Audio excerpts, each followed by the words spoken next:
Thank you very much. I'm here with Bjergsen after a pretty thrilling three-game series versus CLG. Bjergsen, I know it must be fun to beat up CLG, but game one did look rough for you. What kind of adjustments did the team make moving into the next two games?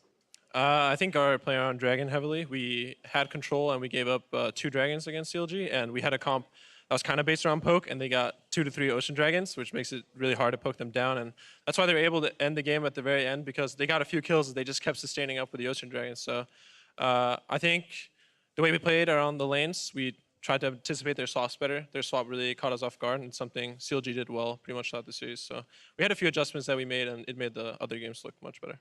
And the other game certainly did look better. And it was interesting to see you guys go back to Ivern for game 3 as well. I know you're a mid laner, not a jungler, but this is the first time we'd ever seen Ivern in NA. Have you guys been practicing the pick? Was it something you wanted to play with earlier?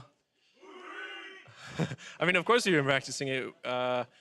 It's seen a lot of success in other regions, I think mainly EU, and they see it as a power pick. And I think Ivern is just, especially if you're not used to playing against him, he's just obnoxious, because in this game he walks in, he just takes me these red buff from him. And if you're not used to that kind of Ivern play style where you can just run in, smite your camp away, boom, your buff is gone. And playing around the root, which is kind of hard to see, you have to play off the sound, and playing around the bushes and stuff. So Ivern, I think, is a really powerful pick if you don't know how to play against it. And like you said, we haven't seen it in A that much, so obviously CLG didn't know how to play against it. Certainly worked out there, but I have to ask, first few weeks did look a little rough, but improvements very obvious even after just week 1. I know you're a big leader for your team. You're effectively the captain, even if you don't call yourself that necessarily. How's your leadership kind of influenced the team, kind of making sure everyone's on the same page and improving consistently throughout the split?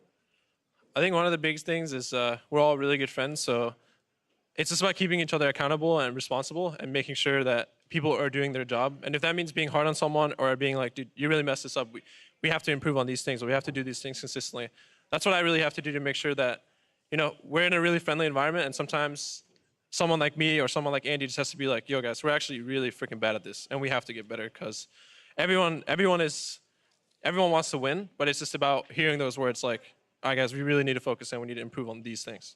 Well, great to hear, Bjergsen. Thank you very much for joining me, and congratulations on the win today versus CLG. However, we are going to throw things back to the analyst desk to keep going.